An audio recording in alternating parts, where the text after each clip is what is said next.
Hi, everybody. Welcome along to episode 73 of Percussion Discussion. First of all, please check out our social media. You can find us on Facebook, Twitter, Instagram, and of course, our world famous YouTube channel. And if you wouldn't mind subscribing, it really does helps us get the word out there.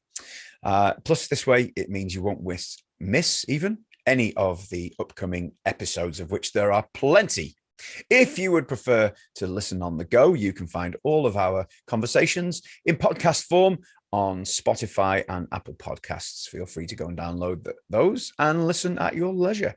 On to today's guest, a great British drummer who's played with some legendary British artists from the likes of Stretch, Judy Tzuke, the Climax Blues Band, and for 14 years he held the drum stool with legendary British rockers Status Quo.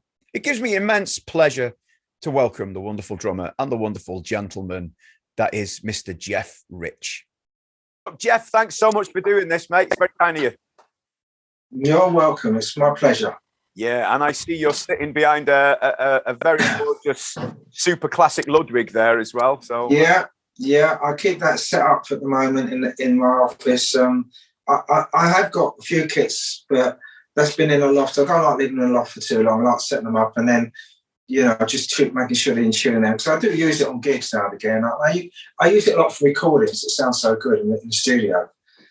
Wonderful sounding things, and that looks in particularly good condition as well, I have to say. Yeah, it's incredible. The chrome, I can't believe it's a 66 because the chrome is not come out of the factory. Yeah. It's slightly faded, but it's so faded everyone's the same, so it looks good, Yeah. So lovely. It's nice. It's a nice kit. Very nice. Well, look, as I say, appreciate you doing this. So we have been in some very strange times this last sort of. We certainly have. Have you managed to keep doing anything, or has it just been a quiet time for you? Well, there's been no gigs up until couple of months ago, so that was just, and then of course I visit schools as well, and I'm doing lots of workshops where they all went to the wayside as well, so it was left to just be with my family and do things at home that I wouldn't normally do, and make sure my garden was up to sort it out, did lots of gardening and take the dogs for loads of walks. My dogs kept looking at me saying, "What, another walk?" But apart from that, just as all musicians I know in the same boat, it was just we had to get on with life as best we could, really. Watching loads of films, series. I mean, I'm a sci-fi buff, so I watch loads of stuff on sort of Netflix and that sort of thing, So yeah, but what can you do? You have to do it. Luckily now, I mean, I've started to do shows again. It's not too bad. So that's good. Well, do you know what? The way you've just said that, it sounds idyllic, doesn't it? Like, I've had 2 years with the family, the garden. It would be idyllic if I was retired and I wasn't doing anything. Yeah. Do you know what I mean? But I mean, I could retire. I'm past the age of retirement, so well past. But no, I thrive on doing music. And like, I'm a musician, you want to play, that's what you want to do. Unless physically I couldn't do it, that's different. But if I'm physically okay to play, that's what I want to do. Simple as that. I don't have to speak to you about preaching to the converted now, but when you get behind a kit and you're playing with different guys and musicians, there's nothing like it, is it? It's the best feeling in the world. And you try and describe that to people, but unless you've done it yourself, it's hard to tell them. You can't describe the feeling you get when you're playing. Even now, when I sit behind a kit, I get the same feeling I did when I first started playing. It's the same thing, And when that goes, I know it's time to stop. It will never go. It is. It's a disease, and I'm convinced of it. But it is. But it's a nice disease. Absolutely. Yeah. You don't die of it, but I'm sure there've been a few divorces over the years. Well, I'm sure there's been buggered my first marriage. That was for sure. I was married for my first for 27 years. I was married, right, which is a long time. Okay, and I would think I must have seen my ex-missus out of that 27 years, maybe 6 or 7 years, possibly. Wow. I was never there. I was always away on tour. And if you weren't touring, you were in the studio. And if you were in the studio, you were doing TVs. It was just like your life wasn't your own. You were just away all the time, which was great when you're young. Yeah, sure. But then when you start getting a bit older, you want to, because I never saw my first two kids grow up. Yeah. It was never there. Absolutely. So, you know, people think, oh, in a rock band, touring the world, great if you're single. Yeah. But when you've got a family, no, it's not. The two don't quite go together. No, absolutely. Well, look, you touched on something there, Jeff, about going around the schools and doing your shows. Now, I've done this on a smaller scale when I worked for Yamaha for some years doing it, but you do it on quite a grand scale. Do you want to talk about that? Because I find it really interesting. Yeah, I've been to about over 6,000 now, which is daunting, to be honest. So now I think about 6,000 schools, it's mad. But when I first got into it through when my first two kids were at school, and the head came to me and said, look, I know what you do. Would you come and talk to the kids? We're getting different parents from different walks of life to come in, speak to the kids about what they do, so they get an idea of what's going on in the outside world. So I did a watered-down version of my workshop. I put my kit in, and I used the school's percussion, and it was all interactive. Because I'd always collected drums anyway, lots of African drums and that. And then the local schools heard about it. They got in touch with me. The deputy head became a head in another school. He got in touch with me. Can you come to my school? We'll pay you, blah, blah, blah. Cut a long story short, I had schools I did an article, the TES came down, did an article, Times Education something. I had schools from all over the country, because pre-internet days. Cool. Jeff, can you come to our school? Can you come to our school? And I thought, this is interesting, right? Because eventually I will stop with the band, and what am I going to do? You know, I want to keep going. So I set it up as a business. Yeah, sure. And it became really successful. And I love doing the workshops. I don't do as many now. I do about maybe a week a month at the most. Maybe a week every couple of months. It's not as many as I used to do, because I don't want to do that many anymore. But I love doing it. And it's all about inspiration for kids. So I do in a primary school, we do up to 300 kids, and they all play, because at the end I'll have 150 up a time playing percussion with me. It's called organised chaos. Yeah, I bet. And then in the secondary schools, roughly about 200 in the workshop. And of course, then in the secondary school, I can get drummers up playing the kit. Yeah. And they love that, because I've got a big DW kit I use in the schools, like 2 top toms, 2 floors, a lot of drums and cymbals and all that. But it looks, the kids come in and go, oh, awesome, all this business. Because a lot of them haven't seen a kit that close up, that big. So for them, it's great. And it's all about inspiration and aspirations. And my message to them is, whatever you put in, you'll get out. Yeah, like that. So if you work, I used to practice 2 hours a day, and I tell the kids this. It doesn't come instantly, You know what it's like. You have to work hard. And then there's no guarantee you're going to make it as a musician. But I've always said to kids, look, even if you do it on a weekend, you're out with your mates playing in pubs, great. It's a social thing as well, isn't it? Of course. But the schools, it's a real grounding for me. It's the real world as well. It's great. I love doing it. I love inspiring the kids. Well, I think it's fantastic, because there's so many kids who've, it's one thing watching drummers on YouTube. There's nothing like sitting in front of a drummer behind a real kit. And it's powerful, isn't it? Yeah, that's the thing. Feel it rather than hear it, don't you? Of course. Yeah, absolutely. So, I mean, anybody watching who thinks, I want a bit of this, can they? I mean, I'll put your website up at the end of the... Yeah, they can go to the website and email me. Yeah. I'll have a look at where they are. And then what I normally do is, because I've been to so many schools, a lot of heads know about it anyway now. I mean, it's really weird. I go into schools now and I get teachers coming up and saying to me, you came to my primary school when I was like 10 years old. Yeah. And I've never forgotten it. I've always remembered the whole thing, which is nice. It's something you never forget, isn't it? So I've got all over the UK doing it, and I've got a technician who comes in with me. So, and we're staying in the hotel. We base ourselves in the hotel, and we do like 3 or 4 days in the area, and use the hotel each day to go visit the schools. Sounds about perfect, that. Yeah, it's good. I love it. So let's jump back a couple of years to where kind of drumming caught fire for you, Jeff, and music in general. You know, whichever came first. I don't know. Right, I was 9 years old, and I turned on the telly, and it was a film, black and white film, with June Krupa playing in it, and I saw this guy playing, and it was like Animal from the Muppets. It was the first drummer that I'd seen that ever attacked a kit. Yeah. You know, it wasn't one of these that just, like, he was going for it. And I thought, that's what I want to do. Because I was always tapping on things. Always my mum's knitting needles on pots and pans and stuff. Because my background, I come from quite a deprived background. My parents literally didn't have a pot to piss in. Yeah. You know, they had nothing. And so I ended up having to buy all my equipment. Now, it's not they didn't want to do it for me, sure, but they just couldn't do it. They both worked hard, but there wasn't any spare money around.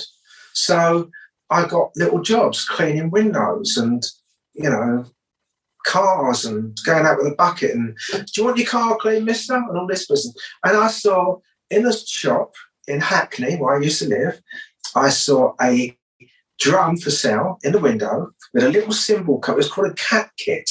Right. So it was a calf head on it. I was talking about calf heads before. So I had a calf head on it, blue spark. It was a John Gray autocrat. Oh, yeah. Right? So I'll never forget it. And I went in and I said, look, I'd like to buy the drum. And he said, well, how much have you got? And I said, well, I can give you a deposit. And he gave me this little blue card. And every week I come in and paid a 2 and 6pence off, you know, it was £9.09 or something, you know. It's like, you know, nothing, but then a lot of money in those days. Of course. And then eventually I bought it, and then I got an old bass drum from somewhere else and a few cymbals. I made a kit up from bits and pieces, and it went from there, really. Isn't it? But don't you appreciate it more when you have to work for it? So much more. And that's what I tell, you know, kids that say, oh, I can't afford. I say, if you want to do it, you'll do it. You'll find little jobs to do, and you'll go out like I did. And if you are desperate to do it, you can do it yourself. But you've got to have that passion. And the problem is now is that there are so many distractions for kids.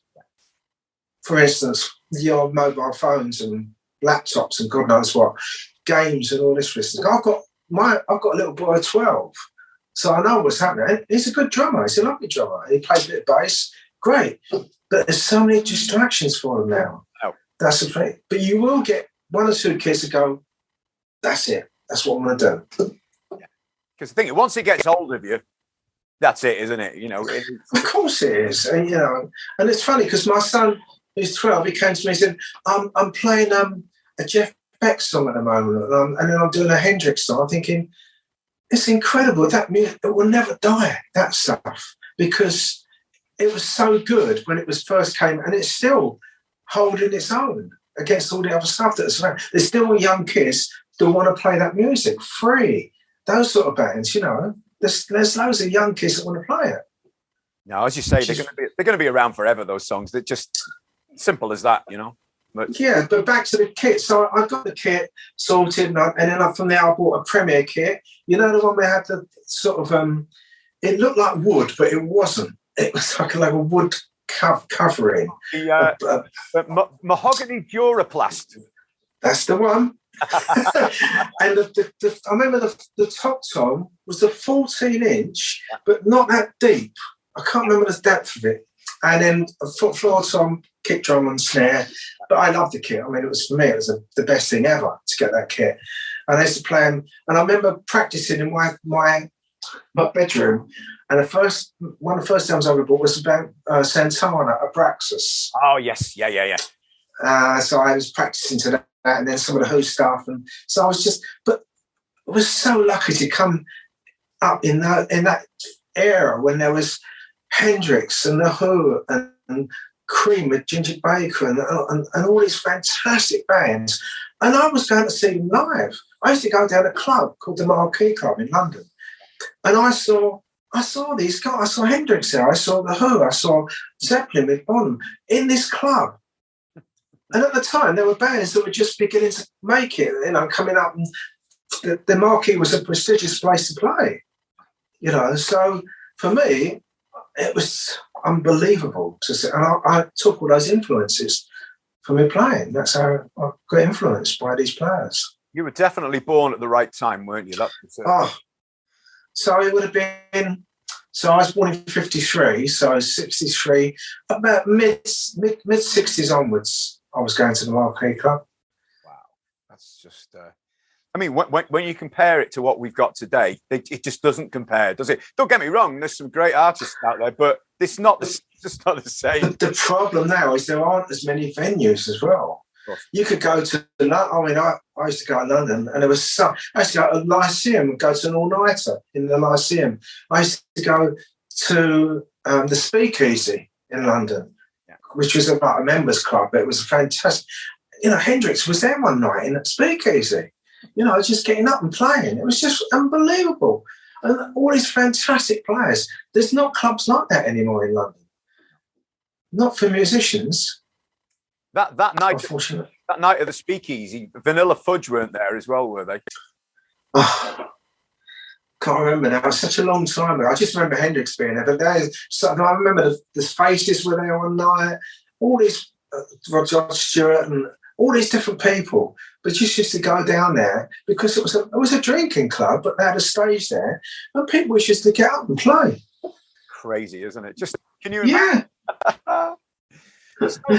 So I'm guessing, you know, once you've done your practicing, you were out, joined a band and what have you, and that was that. Well, yeah, 13. I was in a band from school, and it's quite because I was never that tall. I was quite small when I was a kid, so I used to get bullied a bit. But as soon as I got into a band in school, all of a sudden he's cool. He's in a band, he's cool. All of a sudden, from nowhere, no one touched me anymore. That was it. And I'll never forget, I was playing somewhere, and this guy came up to me and said, "I'm in a band. We're looking for a drummer." And I was 13 at the time, and he was like in his late 20s, early 30s. He said, "I know you're young, but I think you'd fit in really well with the band." So I said, "Okay." He said, "Where are you playing?" I said, "We're playing in a pub. We do it every Sunday in a place called Shoreditch, which is in London." So he didn't tell me anything else about the band. He gave me songs to learn. I learned all the songs, put my stuff in a cab. I told my mum I was going for rehearsal. I didn't tell mum I was going to do a gig. So I turned up at this club, and pub it was, and we set up. And he said, "Right, so first of all, for the first hour, we're backing the strippers." I thought, "What?" He said, "We're backing strippers to start with." Now, I'm 13 years old. I was singing this, and all the guys are quite, older guys in the band. So I had to play along, backing all these strippers. And the second set, we played their own stuff, covers and all that.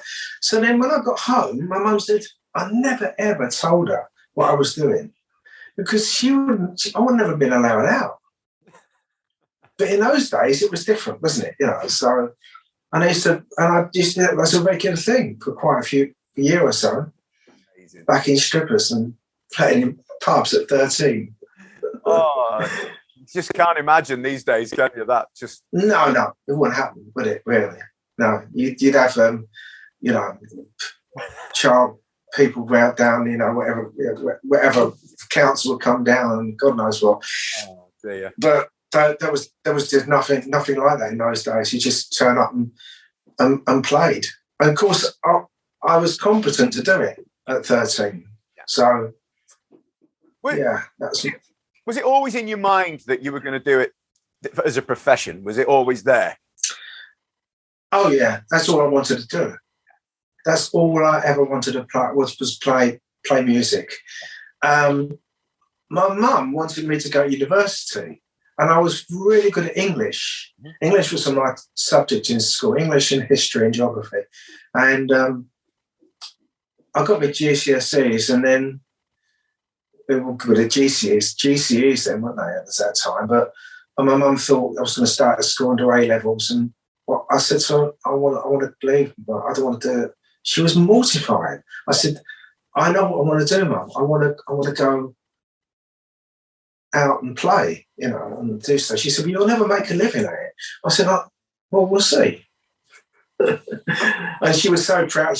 But my parents were really supportive of what I did, even though there was lean times as well. Because being a musician, you're not gonna go into everything straight away. You've got to have lean times where you're out of work and you've got to do other bits. You know, I would drive minicabs and stuff like that just to get some money. Sure. So, yeah, you just got to be patient and hope that your face fits in, because you go to local auditions. So hopefully you get the right one. Well, you've played some amazing bands over the years. Judy Tzuke being one. Climax. Def Leppard. Climax Blues Band. But the funny thing is, the funny thing is with Climax is that I'm actually playing in a band at the moment with a guy called Chris Newman, who is involved with Climax as well. Great player. And they're called the Barefoot Doctors. And we're learning a song at the moment called Chasing Change, which is a Climax number, and couldn't get it right as well. We're doing in the band, which is bizarre because I remember doing it so many years ago. They're a great band. Oh, yes, superb. Because I know Roy plays for them at the moment, doesn't he? Yeah, Roy. Yeah. Good drummer. Really good player. Very, very good. And then there's another band that I didn't realise you were associated with, and a band I love, and that is Stretch. Oh yeah. Great band. Now, this is weird. Stretch, they had a hit single called Why Did You Do It? Okay, yep, which was not representative of what the band was about. Yep. Stretch were a rock band, out and out rock band, bluesy rock, you know, a bit of blues in it. And they have a hit single, and everyone thought the band was a funk band because of that one single. And we got booked into all these gigs after the single was a hit, clubs, and we turned up one. I remember in Spennymoor. You know a place called Spennymoor, which is in the Top Hat Club in Spennymoor. And we got there, and we were using. The band had bought Led Zeppelin's PA system. Oh God! Right, okay. And they put it into this club, right? And we used to start the song with a song called "You Can't Judge a Book by Looking at Its Cover." It's an old Bo Diddley song. We used to play it, like I said, like a heavy thing. And we did the song, and at the end we stopped, and it was like a cricket match. And we thought, this isn't good, because they were, and of course we did all the songs, and we got to Why Did You Do It? And the whole place went mad. And of course, next song, it was all because they didn't know any of their stuff. Yeah, of course. Because it is a real funky tune, that. And it was a great song, but it wasn't representative of what the band did. The band was great. Elmer Gantry on vocals, had Kirby, who used to play with Curved Down, great guitar player. Bass player was fantastic. Paul Martinez on bass. Really, really good players. Really good players. But unfortunately, they had the really bad management. The manager screwed them out with a lot of money. Record company weren't interested in the band. It just sort of petered out, really. Which is a shame. Well, as far as I'm aware, another past guest from this show, Nico McBrain, actually had a spell with them. He did. Nico did. Yeah, after I left, he came in. The band stopped for a little while, and then they started again, and they got hold of me, but I was doing other stuff by then. And then they got Nico in to do an album, I think, and some gigs and all that. Yeah, this is before he got into what was it? Was he playing with? Oh, Maiden. Maiden. That's right. Yeah. So he was with them for years after that. But he did Stretch. Yeah, that's right. He's from London, isn't he? He's wet. It's one of those, Cockney. Is he West Ham sort of area? I'm not sure. But yeah, I think so. Yeah, he's in London somewhere. Yeah. And then we have to mention Def Leppard as well, because it's kind of a major not a major thing maybe for you, major in history of how it came about, you know? Well, yeah, I was working with Judy Tzuke at the time, and our sound guy had his brother with him. Now, his brother was Rick Allen, who was drummer. Yeah. And Def Leppard were in between tours of America. They were just breaking the States with Pyromania at the time. And he was a bit bored, so his brother said, come on the road with me, I'm doing Judy Tzuke's tour. So he came on the road. And I remember at the sound check, he come up to me, he was only about 18, 19. Jeff, how'd you play this? He's really keen, right? And he's a good drummer, you know, and I'll show him bits and pieces on the kit, all that. And then this Leopard just went through the roof in America. They just couldn't, you know, they were there all the time after that. They hit big, huge in America. And I lost contact with him. Then I get a phone call from the tour manager, who was Judy Tzuke's old tour manager, Mike Rogers. Jeff, we've got a problem. I'd heard that Rick had an accident, a car accident, and I'd heard that he lost his arm. Yeah. And I got in touch with the hospital and all that. I couldn't get to speak to him at the time. And then he said, would you be interested in becoming part of the band, like helping Rick get an electronic kit? Because they think he can still play with one arm, but using the electronic kits. Now, this is interesting because if it would have happened 5 years earlier, he wouldn't have been able to do that because technology wasn't there, especially the microchip technology. But Simmons got involved, Simmons Drums. They got a kit set up. And I went over to Holland to meet them. They were recording Hysteria at the time and Visceral Studios. I stayed with them for a little while, and we had a little studio set up with 2 kits, and he'd have his electronic kit, and then we'd have to get these special triggers made. So whereas I would go around a kit like that, he'd go snare, pad, tom pad, tom pad. Right, so go da-da-da-da. So he'd have to really learn how to play with that arm missing. Wow. So his hi-hat would be in a closed position all the time until he found now that he can get one, he can swap between the two. It's incredible the way he's done it. Incredible. I mean, that's relearning everything again. That's starting from scratch, isn't it? Oh yeah, it's totally different. So you imagine trying to go around a kit with your left foot, with your left arm is. Yeah, it's mental, but he did it. And then we went out and did gigs together. Yeah. Did a tour, did some warm-up shows in Ireland, Southern Ireland, and then we got to one gig, and we couldn't get 2 kits on the stage. Yeah. And I said to him, look. I said, why don't I go up the back? Because I was doing Quo as well at that time. Yeah. I'd already done an album for Quo, and they were hassling me to join them and all that. And so I thought, well, this is a good way of me, because I would never been part of the top band. I was just a paid musician, really. So watched this gig. At the end of the gig, I went up to him and I shook his hand. I said, you're on your own, mate. That's fantastic. And that was it. And then I went off to do the Quo thing. That's a lovely story, that, isn't it? It's nice to have been part of that whole transition. Oh, yeah. I mean, it's great that the band actually, because a lot of bands would have gone, get another drummer in. Yeah. That's it. No, they wanted him to play. And look, I'm not being cynical or anything like that, but there's also a great angle, especially for the manager at the time, a guy called Peter Mensch. He was this savvy American guy who immediately saw the old pound signs, dollar signs come up, the only one-armed rock drummer in the world, big publicity. And so that was partly to do with that whole thing. But it was great they stuck with him. And of course, the rest is history. He's still playing live with them. Absolutely, it kind of redefined the Def Leppard sound, didn't it? Really, and it's made it more, I don't know, more more accessible for everybody, pop fans. Well, yeah. The other thing is, it's a bit of like a karma thing in a way, because he never played on Pyromania or Hysteria. It was all Fairlight. Ah, I didn't know that.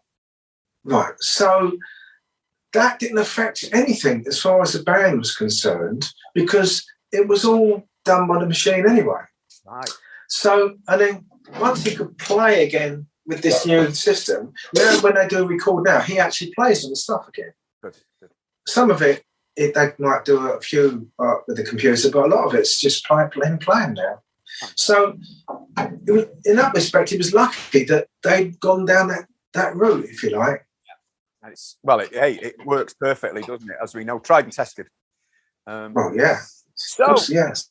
We're on to Quo. Now, you kind of shaped a lot of my early childhood drumming, I suppose. The first single I ever bought with my own money was In the Army Now. I remember that one well. Yeah. And I have to say, a slightly unusual style. Very synth. Very. Yeah. What a great song. Very. It's an interesting one, because what had happened, we got me and the bass player, Rhino, we got asked to join Quo through a bit of a weird way, because we were doing sessions. We'd worked together a lot as a with Climax Blues Band, Judy Tzuke was a rhythm section and all that. So when we got asked, we got asked to do an album for this Norwegian singer called Trond Grundland. He was, and the guy that played guitar on the sessions was a guy called Pip Williams, who was the Quo's producer. So Pip said to us at the end of the session, I might have some work for you boys. And I thought, well, I've heard this all before. I didn't say anything. He took my number. Anyway, a couple of weeks later, he said, yeah, it's Pip. I've got an album for you and Rhino to do.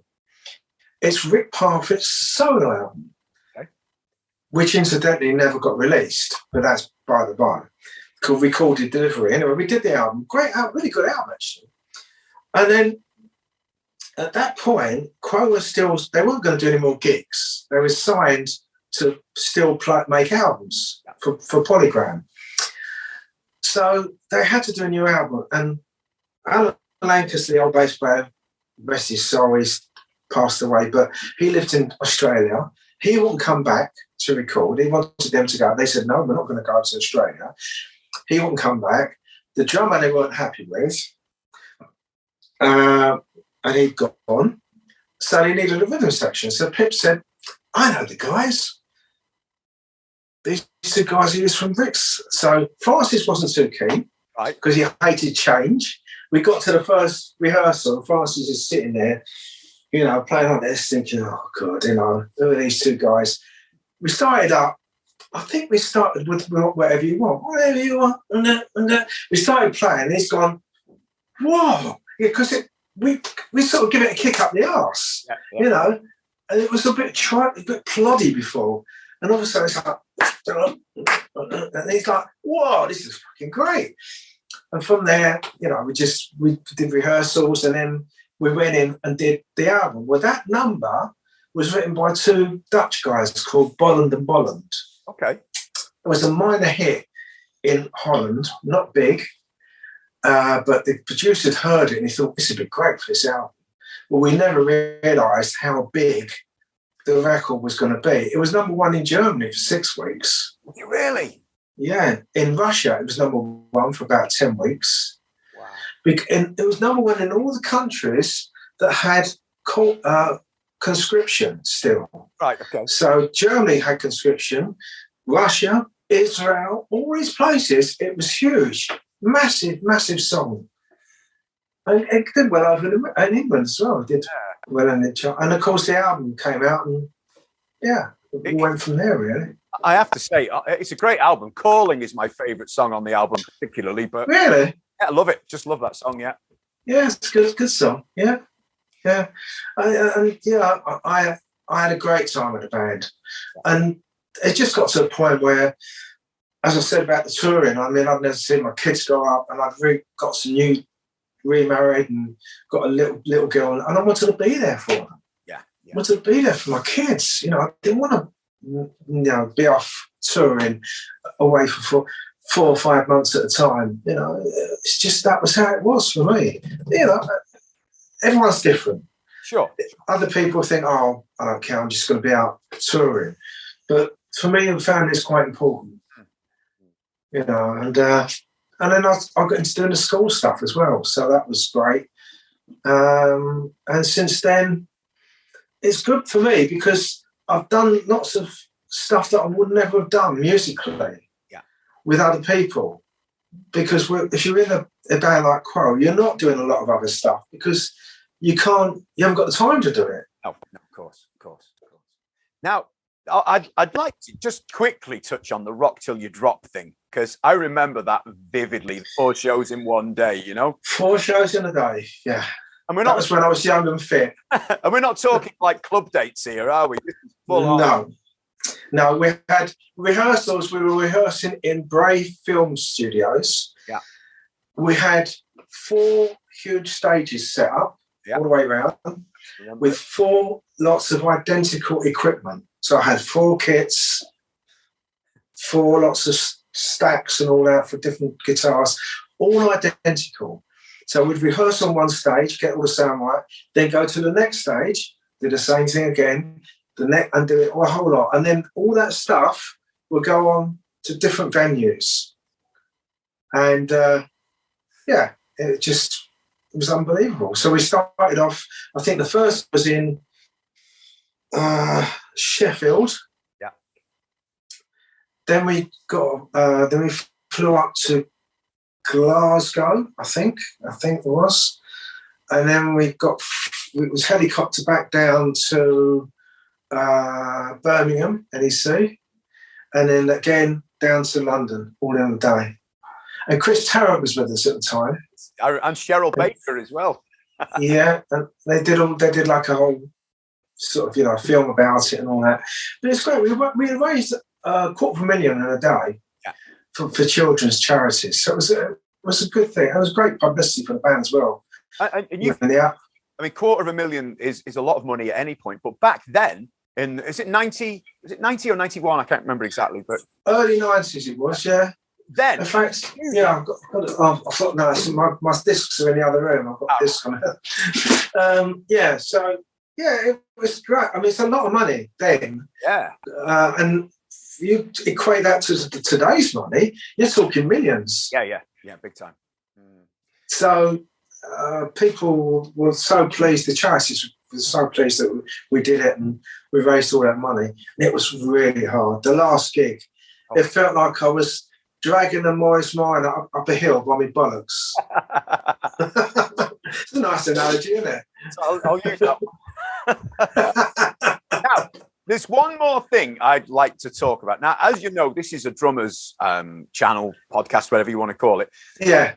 The iconic sight of you with Quo is that big, white, beautiful projector, Premier projector kit. Yeah. And did I have the rack thing, the rack round me? Yeah, and obviously all the pasty symbols hanging down.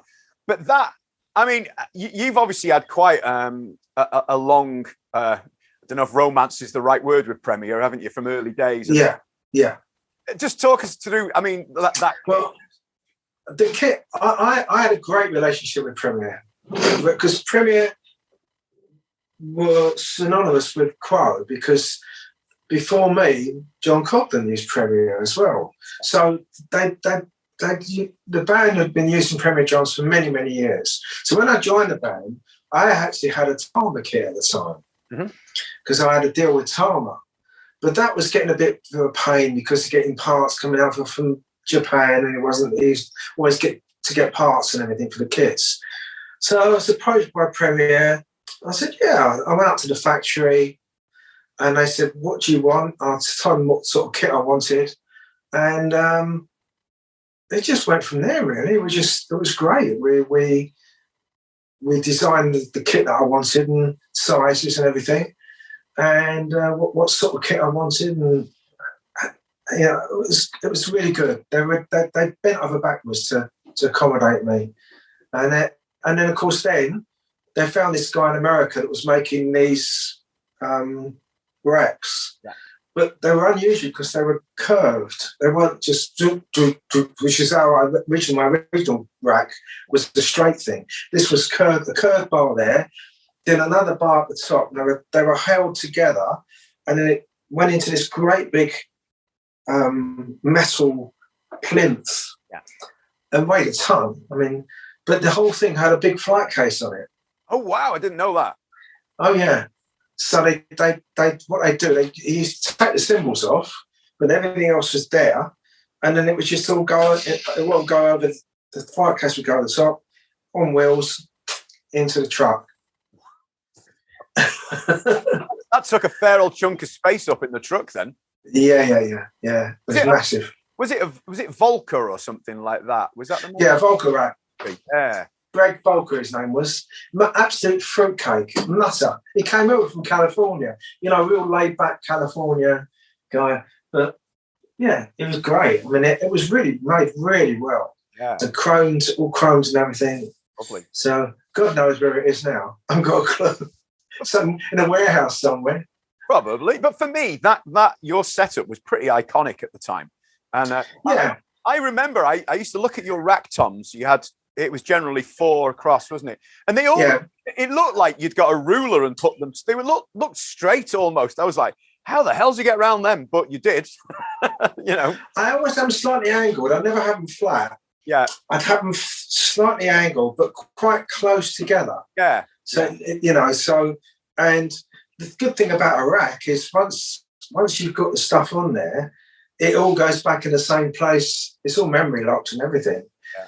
You know, and I had one Simmons pad there for effects that I was doing, and then another thing here for water coming out and all that business. It was great. It was great the way it was set up. Yeah, it looked amazing. And you know, I used to jump up and down on it and all that business. You know, it's a great bit of kit. For me, that is totally iconic, though, of the 80s. You know, yours and Roger Taylor's kit, and there's a few others at the time, and it's just like it takes me straight back looking at a picture. the drums were after I get the white kit, I had a blue kit made as well, which was really nice. And the nice, I used to go up to the factory, and I used to walk around, hello Jeff, and everyone knew me around the factory, and I'd stop. And I see the guys, because there was a lot of it was handmade at the factory. Sure. Everything was done properly. See, for me, it made me really proud to use something that was British, that was made here, and you know their chrome was second to none. They took me to the way they did the chrome, the place where they did the chrome. It's unbelievable the way they did it. And of course, Premier Chrome is the best in the world. Simple, yeah, it is, yeah. No, even now, I mean, you can't compare it to any other chrome.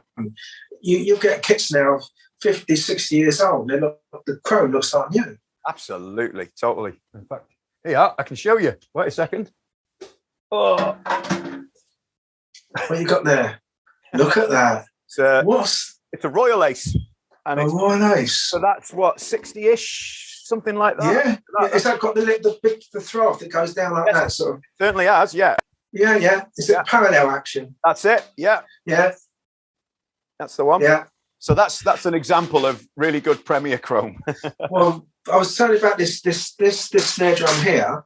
You don't see many Ludwig snare drums, old ones, that have got chrome like that because they didn't last. Oh. They'd peel off, and you know, and that's the thing with Premier. The chrome was the best of anywhere you can find, and the drums were fantastic quality drums, really good. It's just that unfortunately they went through such a bad patch where they had buyouts, and then another company would come in and do stuff, and then they would go, and then someone else would come in, and now it's all made in Taiwan. The factory's gone. Yeah, sad. But it is, because there's no. I think isn't a British drum company make drums? Indeed, they do, Keith. Yeah, absolutely. Yeah, I've heard about them. Incredible. And incredible. Are they good drums? Beautiful drums, yes. But for my money, I'm not affiliated in any way, but they're the finest drums on the planet now. In my humble opinion. What, the British Drum Company? Yeah. Really? Yeah. Interesting. I might have to get in touch with them then, because I'd sooner use a British company rather than an American company, to be honest. I'm sure they'd be more than happy to show you around the factory and show you the process. I've been, and it's the detail, honestly, is just... I'll get the details off you at some point. Definitely. So we'll sort that out, because I love to have a look at their stuff. I know, is it Colin Wallway? Do you know him? I know Colin, yes. Yeah. I know he endorses them now, because he was talking about when he got the endorsement off them, he's so pleased that he had an endorsement. So, yeah, he's real. He really speaks their praises, and And I like the Premier connection as well through Keith. So it's a little bit of it in there, which is nice. I think anyway, personally. But. Oh, of course it is. It's lovely. Yeah. Good. So, well, that's we're up to date now with the Quo thing. So, I know Quo. I speak to Francis a lot. Yeah. Francis Rossi. We talk normally twice a month, something like that. Quite a lot. And he suffered as well with this lockdown, although he doesn't go out anyway, to be honest. Right. He's a bit of a recluse where that's concerned. But I think it's the fact that he couldn't do any playing anywhere. That was the thing, doing the gigs. Same as everyone else. Yeah. So, but there we go. There you go. Things are getting slightly better again. Hopefully they are anyway. And I've got a gig at the end of the month with that band. I've had another one just come in. I'm actually doing. I've just had an email from the Status Quo fan club convention. Oh right. That once a year they have a big do at Minehead, Butlins in Minehead. Yeah. They want me to go there and do a little workshop for them, and then there's a band called Sound of Status, I think they're called. Okay. They're from Sweden or one of the Scandinavian countries, and I've seen them. They're really good, and they want me to get up and play with them, do some songs with them. So that would be good fun to do that. So yeah, I've got lots of different bits coming up now, different bands and all that. As I said, it's nice to do playing different musicians all the time. It's really good for your playing. Yeah, absolutely. To do that. Yeah, it keeps it fresh, doesn't it? Yeah. Well, so yeah. Yeah. I was going to show you the snare drum before I go. Please do. Yeah, we were talking about this before. Yeah, this is a bit special. See if I can get it out of the case without.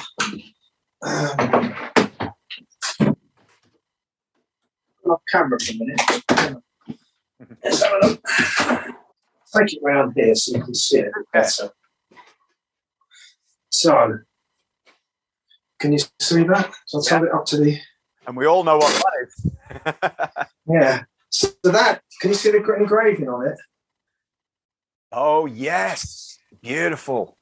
Yeah, that is gorgeous. And it's got the parallel action. It's just super sensitive. Yeah, that is just an incredible sounding drum. I've used it on so many things over the years, albums and whatever. I used it on all the Quo stuff. Did you really? Oh yeah. Wow. Yeah, it's been used on so much stuff, and it's just an iconic sound. And that was used on Master of Puppets as well. Was it really? Yeah. Well, Quo were doing, Def Leppard were doing this the album, and Lars Ulrich was with Metallica, and then he was in the studio next door, and they couldn't get a snare drum sound. So they said to Rick, "Can we borrow that snare? Because it sounds so good." And they used it on the whole album, and that was Master of Puppets. That's it. So it's got a bit of history, that snare drum. Good God. So you saying that Rick actually gifted you that? Yeah, what it was, he had it set up on the kit, and at the time he was using all the pads, and he said, "Look, I've got no use for this. I can't use a normal snare because I've got to use all the triggers and everything. Oh, yeah. So he said, do you want it? So I said, yeah, I'll have it. At the time, you know, and that was it. So I got it off him. It's worth a lot of money. A whole bunch of history right there, isn't it? You know. Yeah. Eventually, I might sell it, but not yet. I will do eventually, but when because I've got so many snare drums now. Yeah, but that's very special, I have to say. It is. Yeah. Someone offered me. I think it was the guy. We were doing a festival in. What's the band that band? I think they're from Russia or Germany. Scorpions. Oh yeah. And we were doing a gig, and the drummer came up to me, and he knew about the snare. It used to be Herman Rarebell. Yeah. He said, "Well, how much would you take for that snare drum?" I said, "It's not for sale, mate." He said, "I'll give you 10,000 for it." Right. Okay. I said, "No way." I said, "I'm not selling it because it's my go-to snare drum. I use it a lot on different stuff, you know." Yeah. So I know what it's worth. It's worth a lot of money because of what I call the provenance of it. Yeah. That's the thing.